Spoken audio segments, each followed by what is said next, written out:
Hi, my name is Lisa Elvin Staltari, and I am a genealogist and a passionate traveler. I am right now focusing on a particular series that we're doing, Les Filles du Roi, the King's Daughters. Those of you who have been regular viewers know that we're just going through the mini biographies one at a time, trying to give each one of these amazing founding mothers an opportunity to shine. And I have other kinds of videos as well on DAR, on genealogy, different things. I really wanted to honor these amazing ladies. So with that being said, before we get started, I just want to make sure you all know that I do have a website called Have Roots Will Travel. I'm on Twitter and on Facebook. And if you have any comments at all, you can email me at haverootswilltravel, lisa@haverootswilltravel.com, or post a comment below. I'd be happy to receive any and all comments, critiques, anything you might want to share. Also, if you have a fille du roi you'd like me to feature, please put it down in the comments below or send it to me by email, and I will put her to the front of the list. All right. With that, let's get started. For the new viewers to the series, The King's Daughters, The Filles du Roi, was a program started by Jean Talon, the intendant of New France, in 1663. I go into this in great detail, the entire program, in a video entitled Les Filles du Roi, the Program 2.0, and you can catch that video on the channel. I think it will give you a lot of good insights into what the girls went through and how they were recruited, how they came across, all of the different details involving this particular program, which lasted for about 11 years. So with that being said, let's get started and feature our next fille du roi. Who is it? So in this episode, we are featuring Francoise Michel, who happens to be my 8 times great-grandmother. She also happens to be the great-grandmother of the boy who lived next door to me my entire childhood. He knows who he is. And so unbeknownst to us, we shared the same great-grandmothers and never knew it. So let's get started and find out who this Françoise Michel really was. So Françoise was born in 1655 in the parish of Saint-Pierre. The church there is l'Assomption. And the village that she came from was Senneval-le-Haut, which means Senneval, the upper Sennevois, in the region of Burgundy. It no longer exists in terms of that name, France, but that's what it was when she was born. Her parents, her father was a colonel in the Burgundy militia. His name was Basile Michel, and her mother's name was Marguerite Maestre. Now, I've circled where Senneval-le-Haut is in France. Obviously, being in the area of Burgundy means that it was resplendent in terms of culture and education, and definitely one of the oldest areas of France with a great many traditions.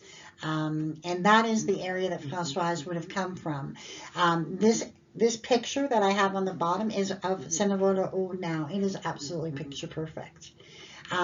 Now, what's interesting as well about Françoise is that her half-sister, her name was Marie-Louise Michaud, that we'll be featuring in a future video, also came to New France, and she was her older half-sister. So we will see, you know, how that all plays out.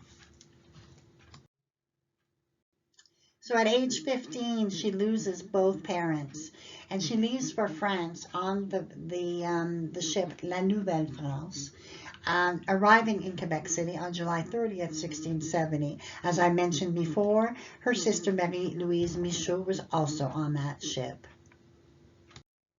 So who does she select, or who selects her?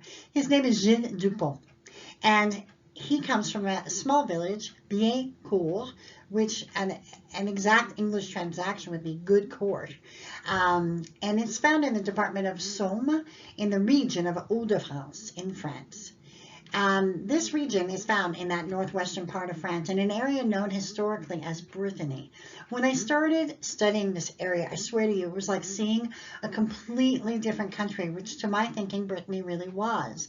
It was known as Little Britain, or Petite Bretagne, and was part of Great Britain until the 1400s when France reclaimed this area.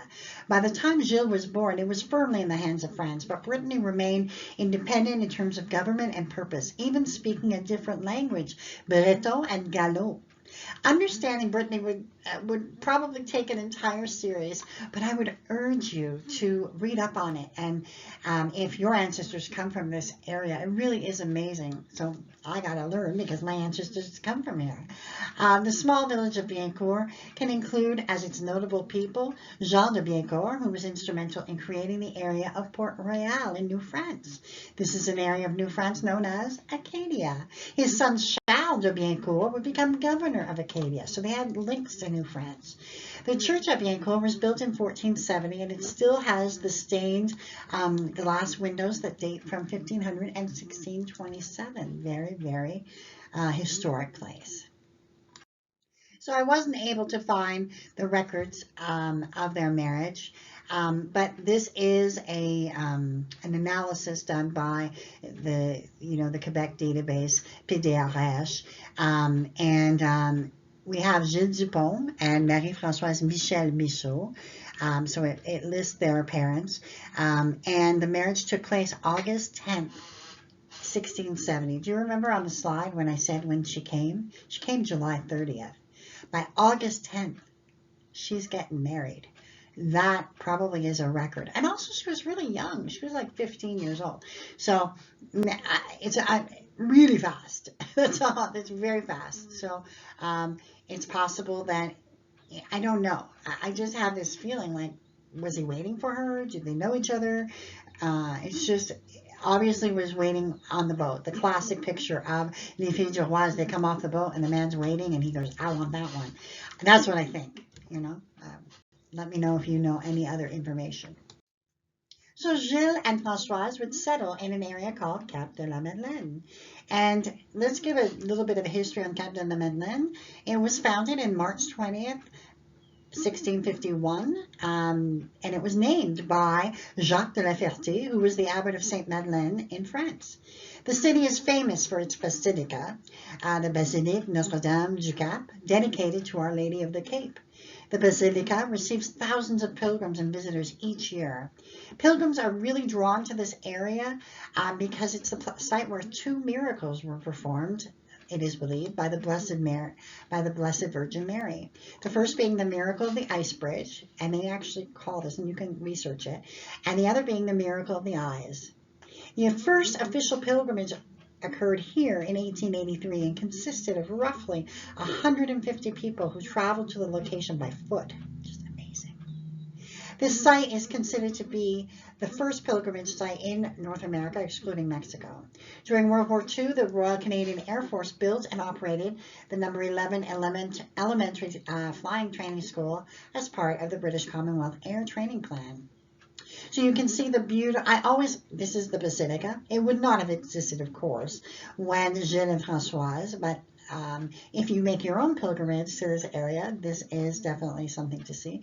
And I love to include this picture of, it's really kind of a, raw picture of the shoreline, and I like to imagine that that's what the shoreline would have looked like when Françoise and Gilles would have settled there.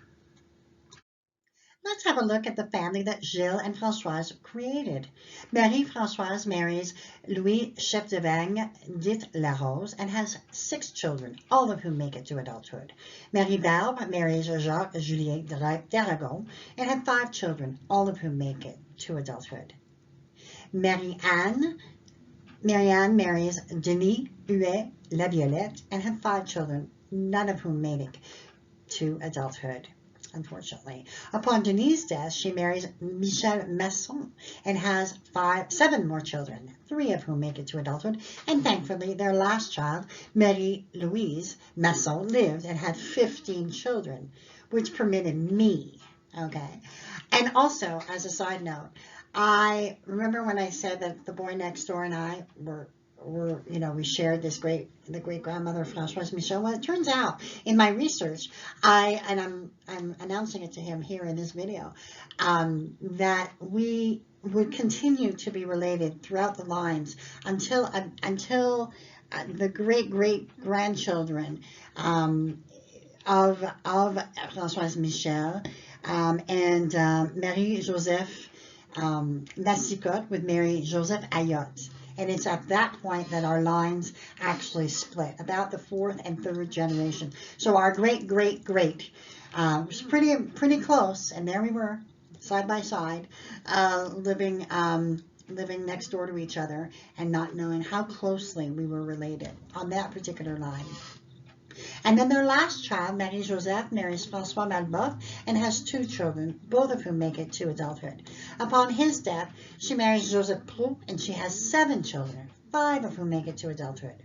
Jean-Baptiste marries Marie-Reine Ricard and has 4 children, 3 of whom make it to adulthood.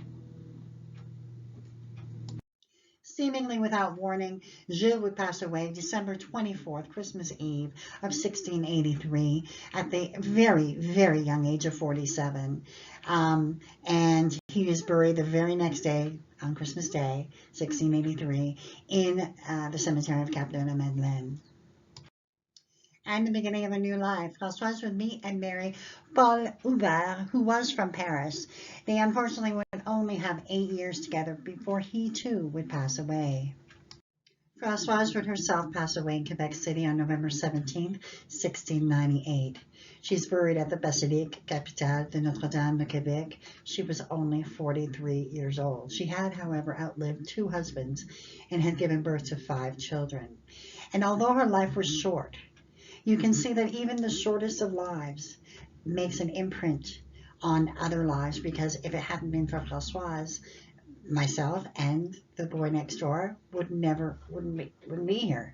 And so each fille du roi contributed to the entirety of what is now Quebec and the descendancy line. And they are truly founding mothers, whether they had, 18 children or 5, whether they lived to be 80 or passed away early on.